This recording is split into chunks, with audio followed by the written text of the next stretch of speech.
And greetings, casual citizens. Welcome back. I'm Paul, joined as always by my co-host Jason. Howdy! And we're here reviewing The Watchmen. Well, Watchmen. Season 1, Episode 3, She Was Killed by Space Junk. What did you think, Jason? I can see why a lot of people will not like this and will find it to be the weakest episode so far. Okay. Really? Really, but I really liked it. I really liked it, too. God this was dang the first it. one I that was I so liked. sure you were going to hate it. Oh, no. I loved it. I love really this. did. I liked the like what they did with Jeannie. Mm-hmm. That was really cool.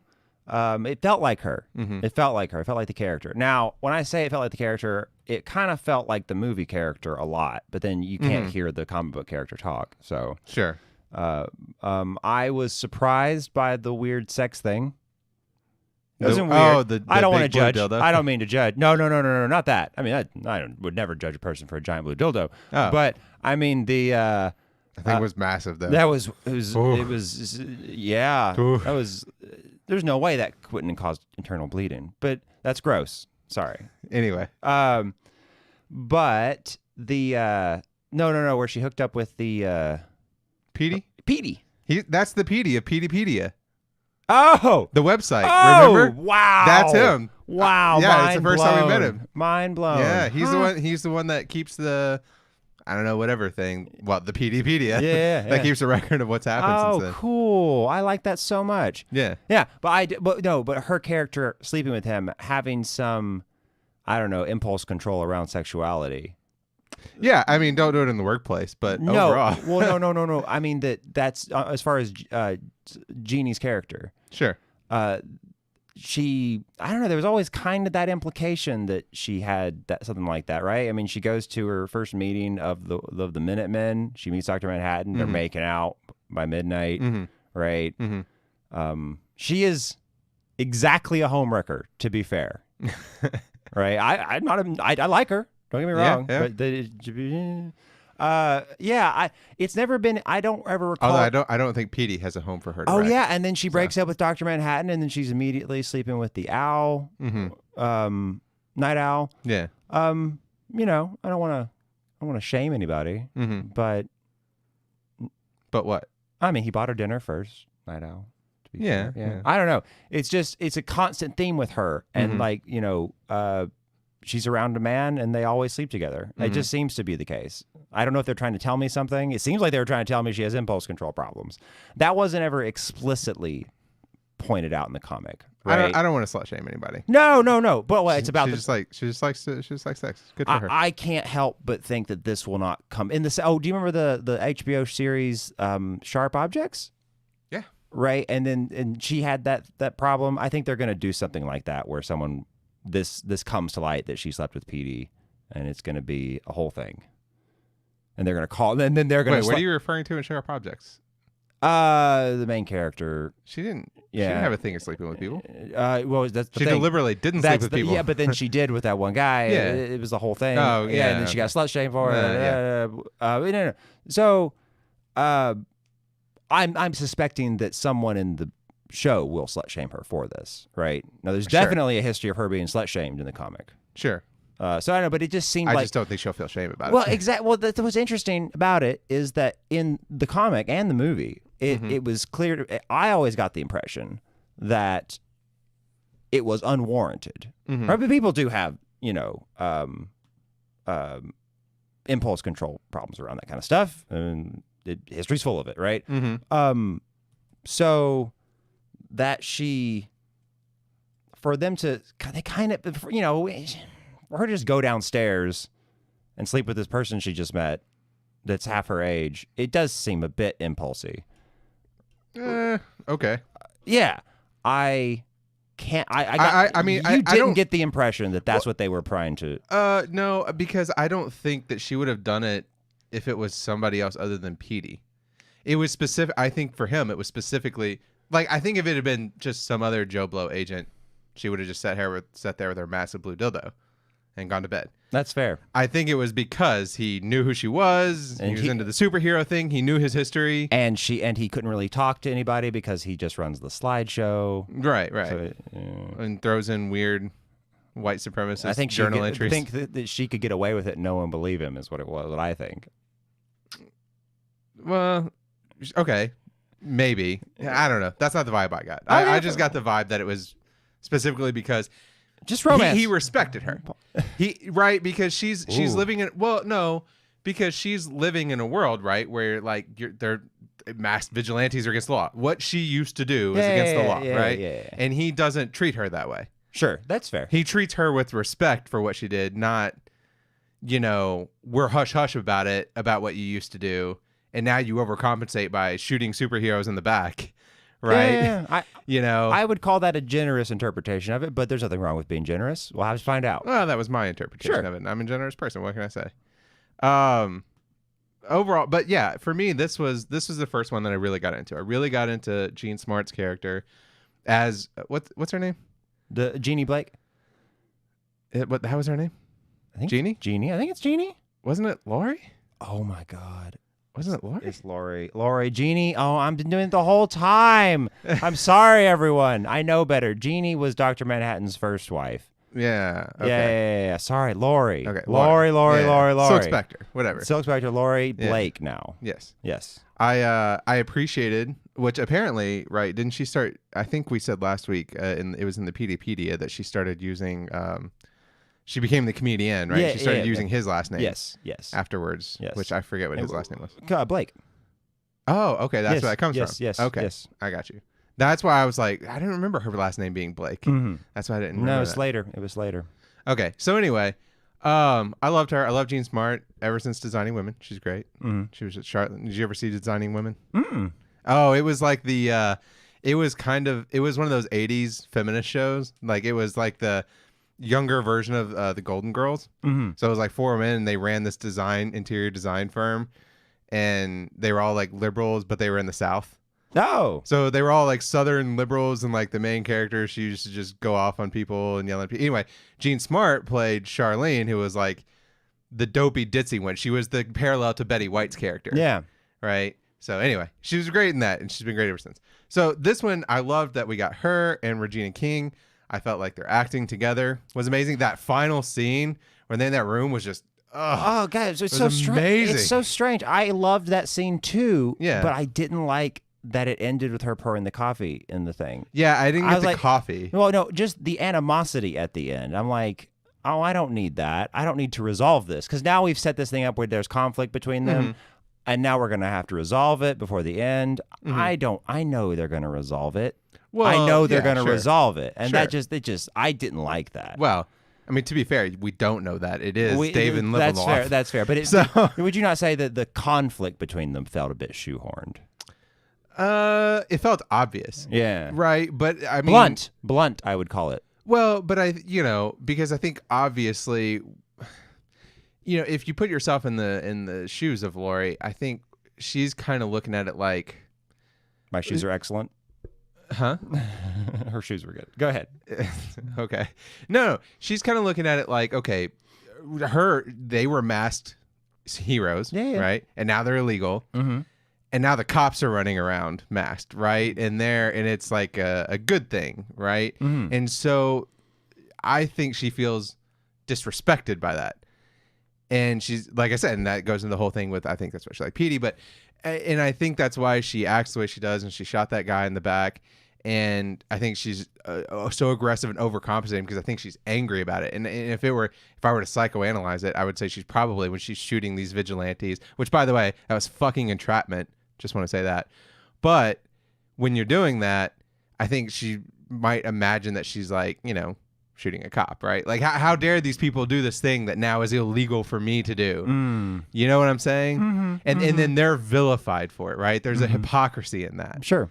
And which is what another thing I like about the show. I think that's what this episode brought out, was like, hey, the hypocrisy of like, right, the hypocrisy of illegal, and then now it's the cops. Yep, 100%. Double standard. I take your point. Sure. A question to you. Yeah. Do you think that Lori's a true believer?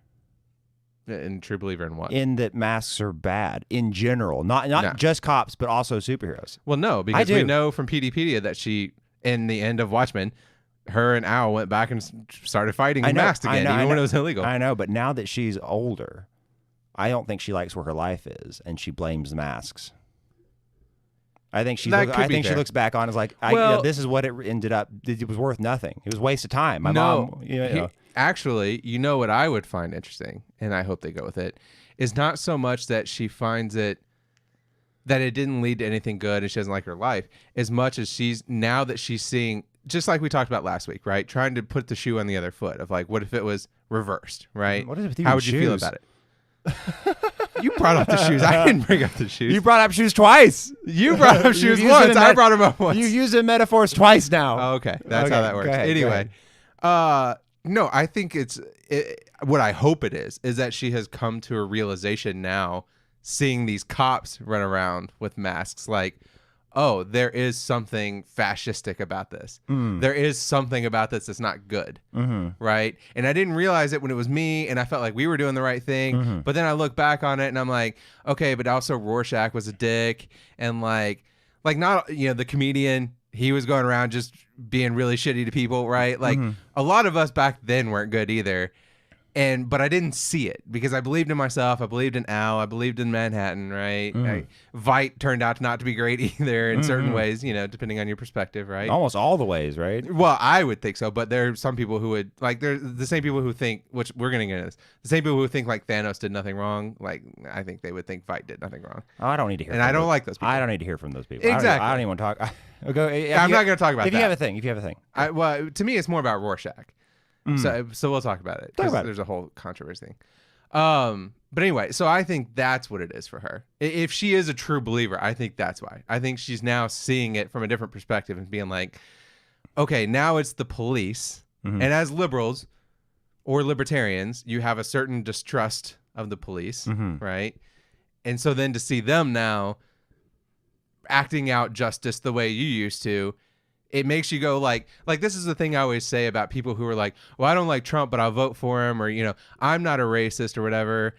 And then it's like, okay, but take a look around you, right? If like everybody around you is being fascist and you say you're not a fascist, so if everybody around you is being fascist, at one point do you look around and go like, oh, wait, like I'm in a weird crowd. Maybe I should reevaluate the decisions I took that led me to be part of this crowd, That's right? fair. And I hope that maybe she's looking at it that way. Okay. So if she is a true believer, that's where I hope it comes from, not from this sense of like it ruined my life or that, because I feel so selfish and it feels so basic. The thing about Lori, not selfish. Wow. That was sarcasm. Sorry. Yeah. So anyway, anything major you want to cover? I guess that is the thing. ironically, I like this, but I didn't feel like we learned a lot. Exactly. That's what I meant in the beginning. Was I don't think people will feel this is weak because not a lot occurred. Sure. Right. Which I think is, I've kind of always felt that way. I mean, I don't know, like, both episodes, something big happens at the end, and we kind of spend the whole next episode dealing with that, and then something big happens again. Yeah. I don't know. I mean, and like I said last week, this does feel much more Lost than it does Leftovers, because that was a Lost trope, right? Every episode and would I did love Lost, though. And I didn't. But this episode didn't feel like that. And we kind of got a thing at the end, right? So obviously Dr. Manhattan throws a car at her. He gets her message, throws a car at her. Did he throw a car at her, or was that the car that they picked up with the magnet? No. No? I'm pretty sure it was not. I was sold on that. I'm pretty sure it was not. Hold on, let me check. Let me look at the pictures from last week. Because it was the car this week was like a Lexus or something like that. I'm pretty sure it wasn't the same car. It could have been the same car. Maybe it was. I took it for granted that it was. But I don't know. Hold on, I'm taking a look at this picture here. You can vamp if you want, if you have something to talk about. That's the thing. It's like yeah, there's not a lot. Good shot, Lori. I don't know. Maybe it was. I'm looking at the pictures. Maybe it was the same car. I think it was. Okay, Paul. What's up? Paul, be reasonable. What? The last time we saw this car, it was in the air. The next time we saw it, it fell from the air. Yeah, I know. Well, okay. So they're both so. But the thing is, this one I was pretty sure was a Lexus, and the one last week wasn't a Lexus, but it was an Infiniti. But they were both silver. And now that I look at it, I don't know. It might be the same car. It's crushed. It's hard to tell. It might be the same car. So if it is, okay, But clearly, That's not Dr. Manhattan style. Throw a car at you. well, okay, but clearly Dr. Manhattan did something because she looked up and she saw Mars glowing. Now, so, what was that? The Mars glowing. Now, that's what I noticed. I don't think they're related. I think they're separate things. And I think he did respond. And I don't know. Is there? Well, I assume it's the big thing that he built on Mars, the big that glows, right? Well, I wasn't sure if it was that was just artistic license and that it wasn't really happening, or if now Mars has looks different. Was that really happening in the sky? I was a little unclear about that. Or were they just are they highlighting Mars to the viewer? You know what I mean? He's blue god that walks around with his dick hanging out. Certainly. I imagine he could make it closer. Well, that's what leads to my confusion. I'm not. Yeah. She could for sure. Yeah. I'm just I couldn't tell if that was them showing us the viewer, hey, look, red star, that's Mars, and we're going to blink it for you to show you, or if he really it was expanding like that. You know what I mean? I got the vibe that he just made it bright, is like a smoke signal kind of thing. Okay. Yeah, maybe. Right? Because like he can't come back to Earth, right? That's the whole deal. He could. Well, I mean, but he will. Theoretically, everybody would attack him. Oh, now they wouldn't be very successful. You know what? Oh, now I'm glad probably wouldn't stop him. I wish I had thought of this when you asked me to vamp. I think, and I want what I know. I thought a lot about this, and the problem with Dr. Manhattan is I don't know what to do with him if we bring him back. But I'm pretty sure he's going to be in the episode. Oh no, for sure. But for sure. But I think I think the cast person is named in IMDb. Probably. Yeah. What I want to happen with Dr. Manhattan, the only way I can see this being interesting is if Veidt kills him. How would Veidt kill them? I don't know. How did he make clones? I don't know. But fair play. How did he trick him into the squid monster in New York City? Yeah. I haven't read the comics. I've only seen the movies, so I know nothing about the squid monster. It's a God Emperor of Dune argument. How do you hide something from someone who can see all the past and future? Well, okay, but he was clear that he only sees his past and future. Yes, quite. But he should presumably, and this is actually playing out in Doomsday Clock right now in DC, is he can see the last few moments of his life, so presumably he knows how it will end, right? I mean, well, and then they're also clear about that, like just because he knows it doesn't mean he can stop it. Right? It's a very Arrival kind of thing, right? It's just like time is what it is, and just because it's a circle and you can see through it doesn't mean you can change it. You know, and that's interesting. It really throws a whole wrench in the whole idea of free will, which is the point about it. How do you feel about it? Veidt kills Dr. Manhattan. What else can we do with Dr. Manhattan? What else is he going to do? Show up and do? Right? They threw that red herring, and I don't know. I'm with you. I'd rather him just not show up. I'd rather just not deal with that. Yeah. I like it just being a thing that Laurie deals with. I don't need Dr. Manhattan in this story. I do like Dr. Manhattan. No, he's cool. I don't know. I mean, like I said, my only experience with him is the movie. And he was fine in the movie. Okay, so let's get into your thing. Well, I want the controversy. You're not your thing. The controversy you were talking about. Sure. I want to cover a couple of things. Okay, hit me. One is Pirate Jenny and Red Scare, right? So she sees the whole police center, which, by the way, again, fair point. The police, we like to imagine, because they're on our side now and they're rounding up white supremacists, but they are just rounding up people without due process and throwing them into this racist detector, although he doesn't like you calling it that. But whatever, right? Not cool. So sure. You don't agree with that. 100%. But, when she shows up there and she sees Red Scare and Pirate Jenny, right? I just want to point out Pirate Jenny's mask, terrible. You can see through it. What's the use of that? I don't think I can pick her out of a lineup. Dude, I could pick Looking Glass. I could tell he was there at the funeral. Oh, really? Oh yeah. I mean, I have a picture of it. It's so obvious. He has such a distinctive face. But to his credit, that's why he's the one wearing the mask that covers literally all of it. He has such a distinctive face. That was a good call on their part. Yeah. So anyway, that was one point. Another point that I want to talk about. Oh, I think her door number. I don't know. I haven't checked yet, but I'm going to check for next time. It was 406. I don't know if that was if that was the comedian's apartment number from the opening of Watchmen. Ooh, I think it might have been. I'm not sure. Somebody in the comments. Let us know. Someone do the research for me. I'm busy. I have a lot of things to do. No, it'll just be a fun game, and then we'll shout you out we'll shout you out next week if you leave it in the comments. We'll sing you praises. Yeah. The dude with the bomb, right? Another 7th Cavalry dude. straps a bomb to his chest, and breaks into the funeral, burial, right? Got a lot of hustle, don't they? Yeah. And it calls the senator a race traitor, so that felt gross. Appreciated that. Felt handmade-y. Yeah, I mean, it felt like... Did it not make you think of Handmaid immediately?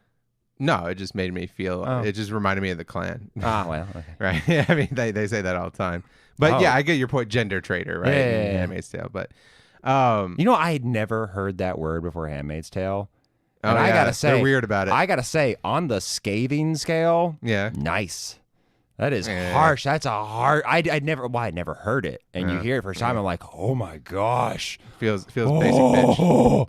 It feels like a basic bitch insult to me. That's brutally inappropriate. It doesn't to me it doesn't sting any worse than race traitor, which is not at all. It just sounds weak. You just sound like a bitch. It does. You just sound like a baby. Well, we're like, it's not a team, you fucking loser. Anyway. But I just wanted to point out he had the thing, right? And it was like, oh, it's tapped to her heart. She shoots him, and later she says, well, they never actually just set it up, okay? But why did it take so long after, like, he dies? Then they realize, like, oh no, he was serious about this heart thing, because it starts ticking, and it takes it like 20 seconds. I was like, what heart detection algorithm is designed just in case your heart skips a beat for 15 seconds? It uses a running average filter. Oh, okay. Well, that's the alpha is set way too aggressive there, or not aggressive enough. You can do it either way, I think. Set lazy. He's got an alpha of like 0.2 or some shit like that. So that was just one of those things like, oh, it felt contrived, right? So that was the weak part, but for me, but whatever. Set up the story. And then I just want to talk about, side comment, Jeremy Irons, love him, great actor. I don't understand his accent. Because it's like ostensibly British. Is that an accent? Well, that's the thing. Sometimes he sounds British, and then but then he says like tomatoes, and I'm like, I don't understand this.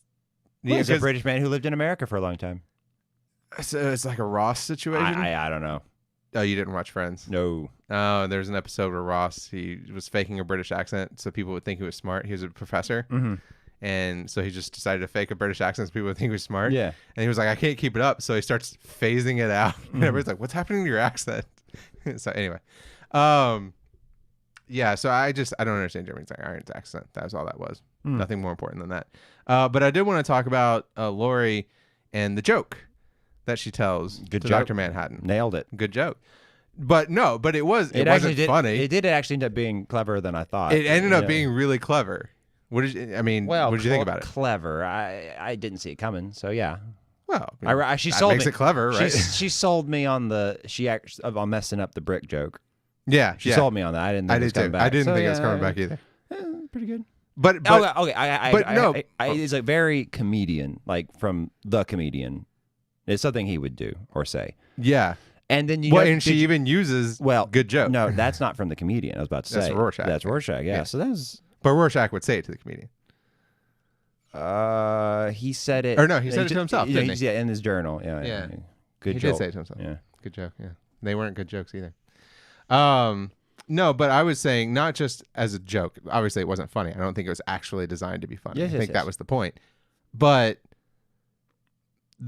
what did you think about the point that she was saying, right? So she's like saying, Al, he gets sent to hell because God says, well, you clearly didn't fight hard enough because you didn't kill anyone. Well, so you're soft, right? I mean, she says they're all bad, but I don't understand the ending. I don't know if it's foreshadowing something.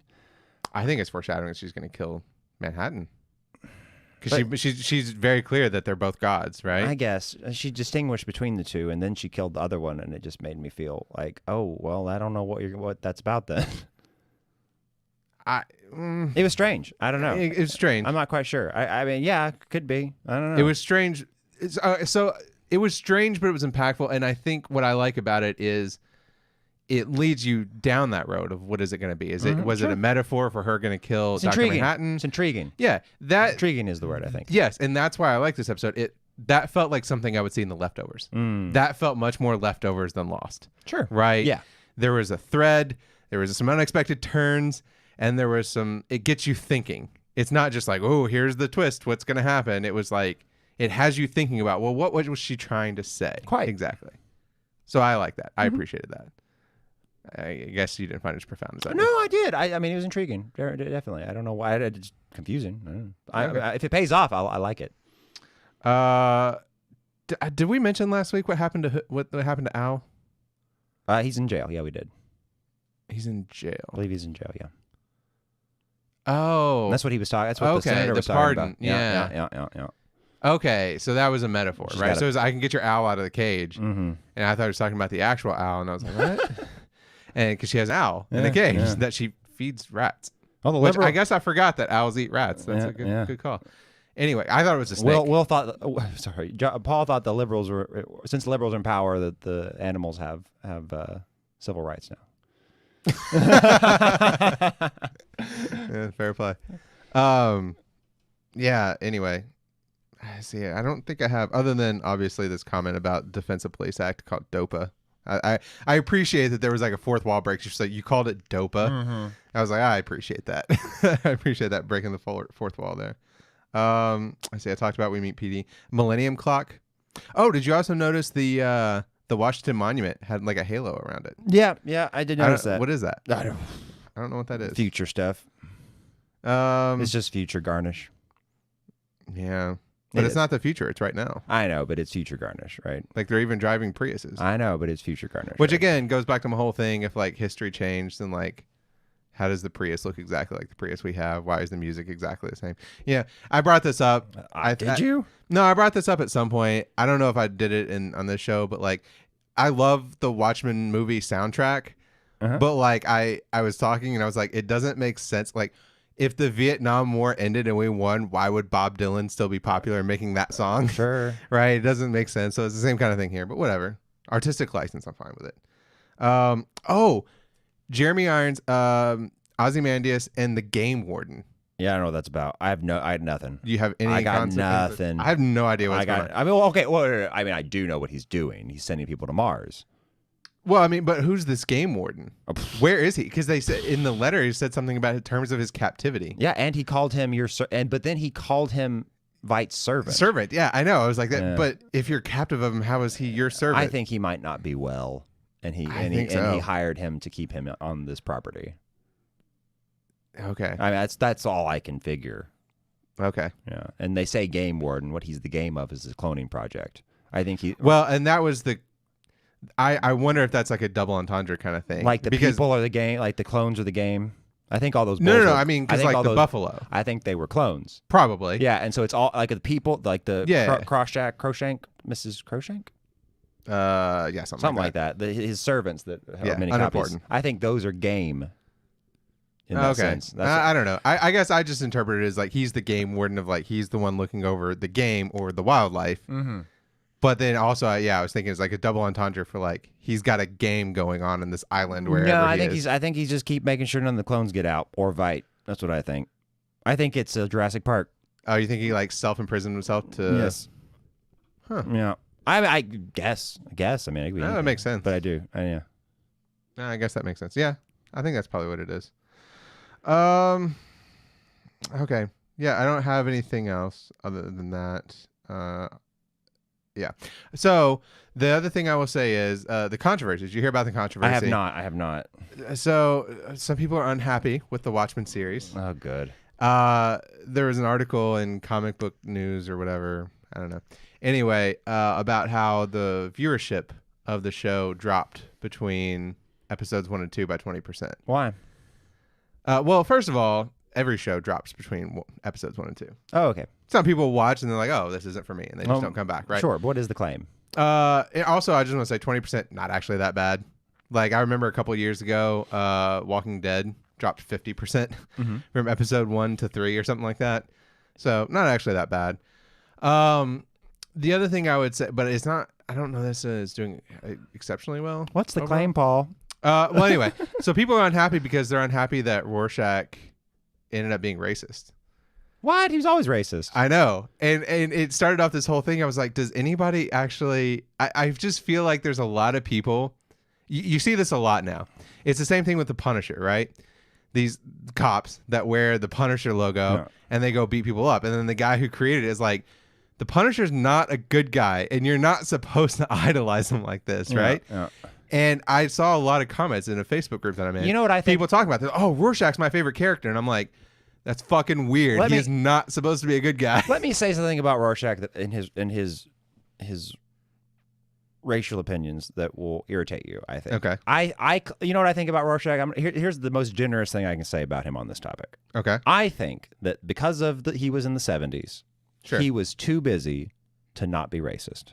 He was too busy. He was doing stuff. He was doing lots of stuff. He had to stalk people at funerals and coffee shops and newspaper stands. And then he had to hunt down the comedian's killer and warn all his friends. He was busy. He was very busy. He just missed the Cultural Revolution. Well, a lot of people seem to, so it's okay, you know. I mean, so in fact, Alan Moore. So and it's funny. Anyway, that was a bit of tongue in cheek. Go ahead. Got you. Go ahead. So people were talking about like I saw somebody say, one of these user reviews said like, oh, even Alan Moore has said the show is rubbish or something like that.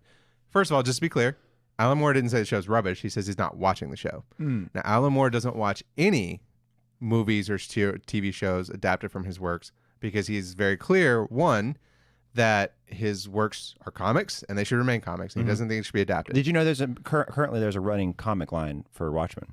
Yeah. In the DC universe? Yeah. Oh, I didn't know you knew that. Okay, yeah. Well, I mean, I assume it just continues, right? They just No.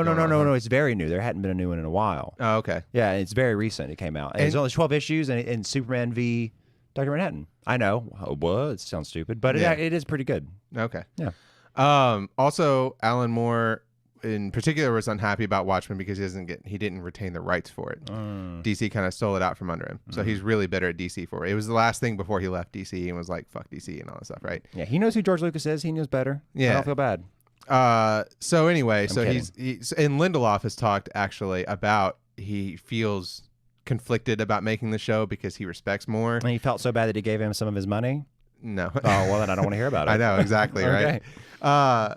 No, but he talked about, he was like, well, the show's going to happen one way or the other, and I would rather do it than have somebody that didn't respect Alan Moore to do it, you know? And I was like, I see your point. Feels like kind of a cop-out. But anyway. So we lost 20% viewership between episode 1 and 2. And people were saying it was because Rorschach, and they're saying that Rorschach's favorite character, and like, you know, I just get the vibe that like there's a lot of people, like I said, these are the same people who like the Punisher and don't realize Punisher was supposed to be a good guy. Same people who like Cartman and don't realize like Cartman is the brunt of the joke, not the fun. You know, he's not the jokester. Yeah. Right? It's like I feel like you're not getting the point. And now that we're making explicit that these aren't good people, I'm tempted. You're crying and you're saying no. Actually, I was right the whole time, and the people who made these characters weren't. This is a larger debate. I wouldn't be tempted to argue that Rorschach wasn't racist, but I don't know that I'm willing to argue that Alan Moore didn't mean him to be a hero. Here's Alan Moore's quote. Oh, okay. Well, on how to be fair, fair enough. This is where it's going. This is what it would take to change my mind on it. Yeah. He says, so this is an interview he did in 2008.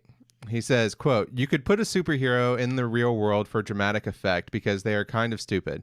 They got these tight costumes, stupid names, they're kind of unbelievable. So if you actually put them in the real world and have people reacting to them the way that people would, you'd laugh at them. You'd be scared of them. It would be a different way of looking at them. So that's what went mostly into Watchmen." Gibbons, so the other guy who created it, Gibbons and I thought about superhero types like Batman, so I thought, what would he be like in the real world? And he'd be very much like Rorschach. Even if you're a revenge-driven vigilante, you're not quite right in the head. Yeah, all right, your parents got killed when you were a kid, whatever. That's upsetting. But for most of us, if our parents were killed when we were little, we would not become a bat-themed costume vigilante. That's a bit mental. So I thought, all right, if there was a Batman in the real world, he probably would be a bit mental. He wouldn't have time for a girlfriend, friends, a social life because he'd just be driven by getting revenge against criminals, dressed up as a bat for some reason. He probably wouldn't be very careful about his personal hygiene. He'd probably smell. He'd probably eat baked beans out of a tin. He probably wouldn't talk to many people. His voice probably would have become weird with misuse. His phraseology would be strange. I wanted to kind of make this like, yeah, this is what Batman would be like in the real world. But I had forgotten that actually to a lot of comic fans, that smelling and not having a girlfriend, these are actually kind of heroic. So actually sort of Rorschach became the most popular character in Watchmen. I meant him to be a bad example, but I have people come up to me in the street saying, I'm sorry, or I am Rorschach. That is my story. And I'll be thinking, yeah, great. Can you just keep away from me and never come anywhere near me again for as long as I live? Okay, well, fair enough. Okay, so I just want to say, because Rorschach, so Moore has talked about this. Rorschach was actually designed off of two characters from some company that DC bought back in the 70s. Yes, I am actually familiar with that. It's not. I don't find it very interesting. But Yeah, they were created by the Steve Ditko guy. Uh-huh. And Steve Ditko was a big fan of Ayn Rand. it's not just him. I'm pretty sure multiple of the characters are actually from purchased properties and then Yeah, they are. They are. Okay. But Rorschach in particular was based off of these two characters created by Steve Ditko, who were objectivists. Okay. Because Ditko was an Ayn Rand guy. Sure. And this is see, this is what Alan Moore had to say about Ayn Rand. He said, I have to say, so because people were saying, okay, yeah, he was homophobic and all this stuff, but doesn't necessarily mean he's white supremacist. And so again, he was created off this Ayn Rand objectivist characters, and he says, I have to say I found Ayn Rand's philosophy laughable. It was white supremacist dreams of the master race burnt in an early 20th century form. Her ideas didn't really appeal to me, but they seemed to be the kind of ideas that people would espouse, people who might secretly believe themselves to be part of the elite and not part of the excluded majority. I don't like his anywhere near as closely as I like Hitchens's characterization of Ayn Rand. Okay. Would you like to hear it? Yes. Okay. It was. I'm gonna channel Christopher Hitchens.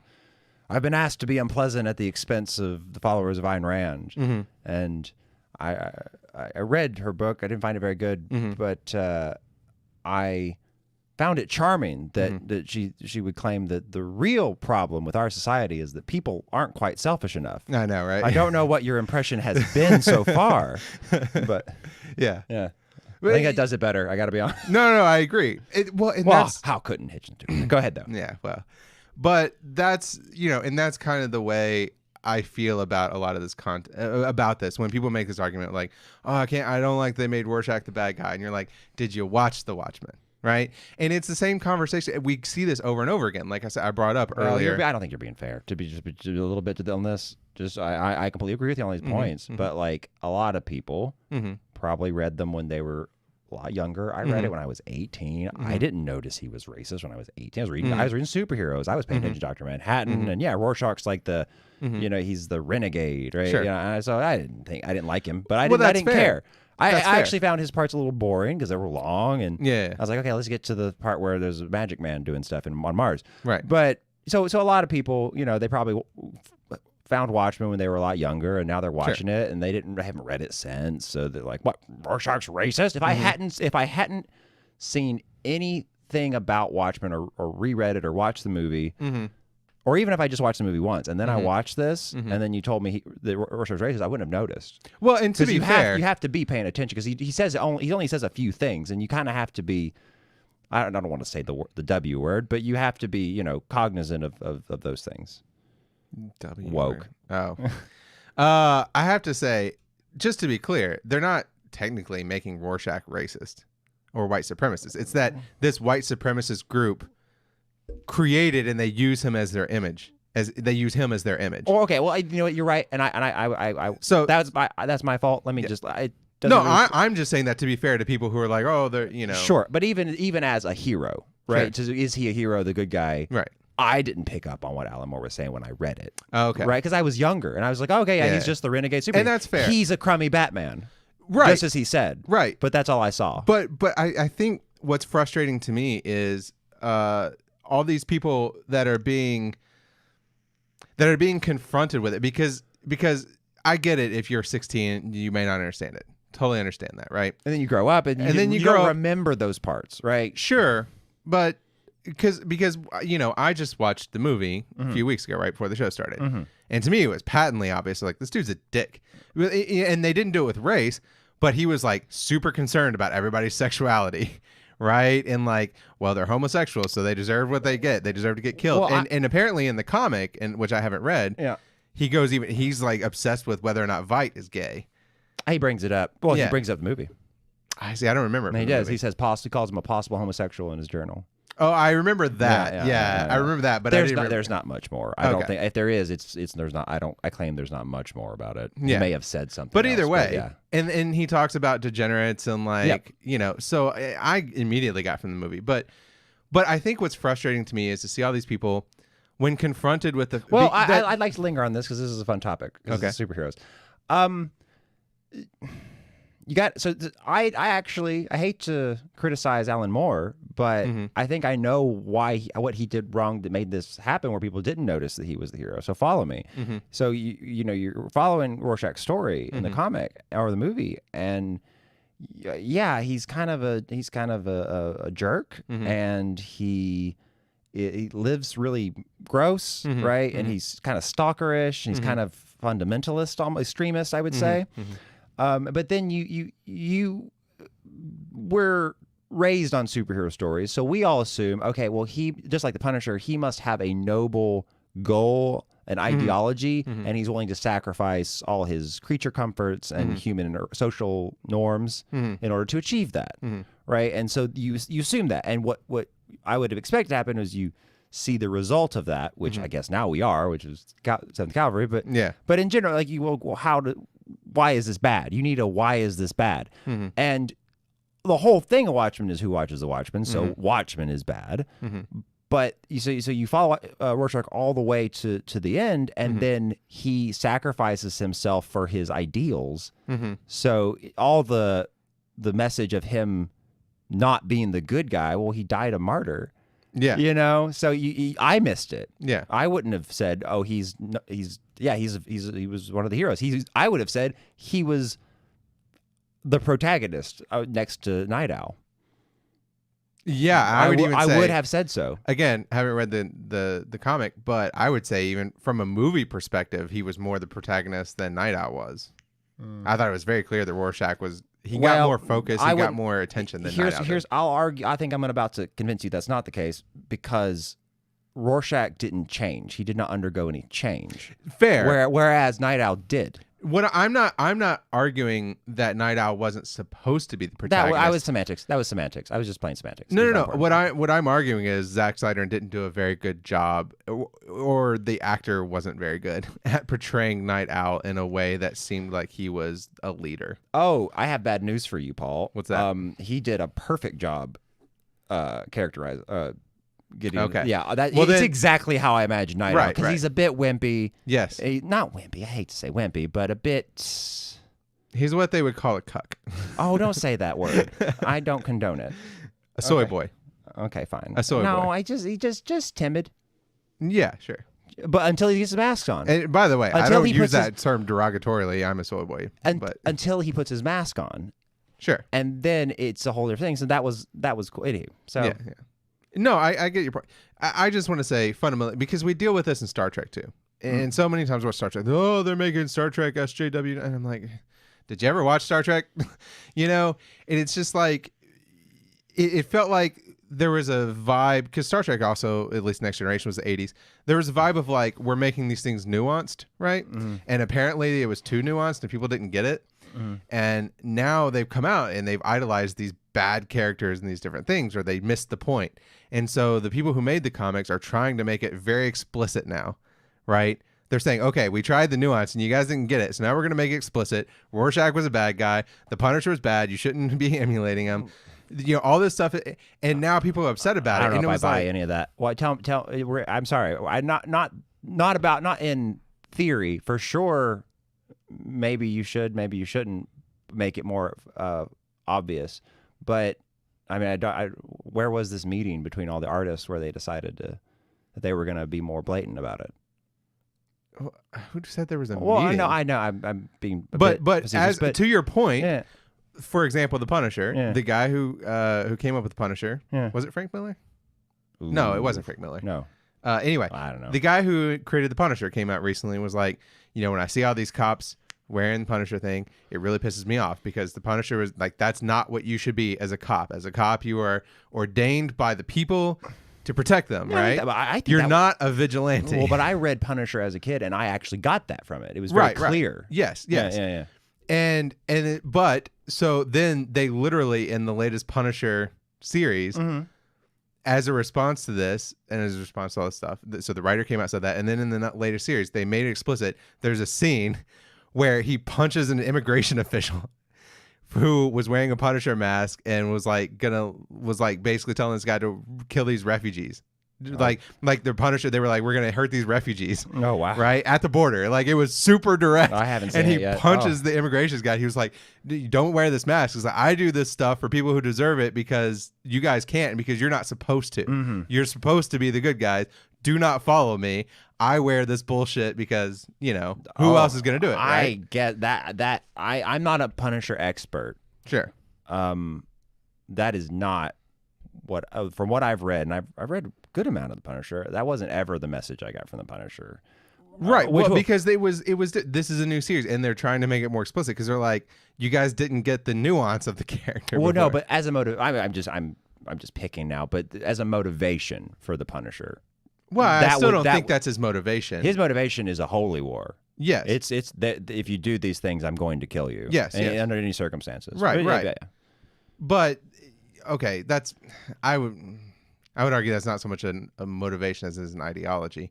But either way, what I mean by it is not the character's motivation or ideology as much as what I'm saying as the example, the metaphor of the character was very much intended to be this, and people didn't get it. So now they're just explicitly saying, this is what the metaphor for this character is. Mm-hmm. Please don't treat this like a good thing, mm-hmm. And people are getting really upset about it. And I just say, sorry, we tried nuance and you guys didn't get it. So we're just going to be obvious about it now. That's the thing I was talking about with the meeting. We are going to, okay, so maybe Punisher author did do that, say that. It's not a meeting. They're just a lot of them are coming out because, and for example, there was a foreword written for some recent Marvel collection. And a guy, one of the Marvel authors, wrote in the forward for this collection, made a comment about Trump being a fascist. Mm-hmm. Didn't mention Trump by name, but said something about the orange guy being a fascist, something like that, right? Mm-hmm. And like Marvel cut it out, and so he backed out. He came out. He was like, if you're gonna make me cut that, the editor said you can't put that in there. He was like, I've always been very clear about what my stuff is, and if you guys don't like it, then I do not want to be part of this. And he backed out. No, he's an artist. Yeah, but it's just like it's frustrating because now Marvel being under Disney, and apparently the guy who owns Marvel now is a big Trump supporter, big Trump fundraiser, and it's just like they're just destroying what this was always supposed to be about. And X-Men was an allegory for racism and segregation, and it's just like, for sure, it's just capitalism is killing it. It's really frustrating. Yeah, I definitely would agree with you that if someone is real irritated about the SJW stuff, especially in Watchmen or Punisher, right? Like it's like that's silly. I completely agree with you. Yeah. I would even say in Star Trek. And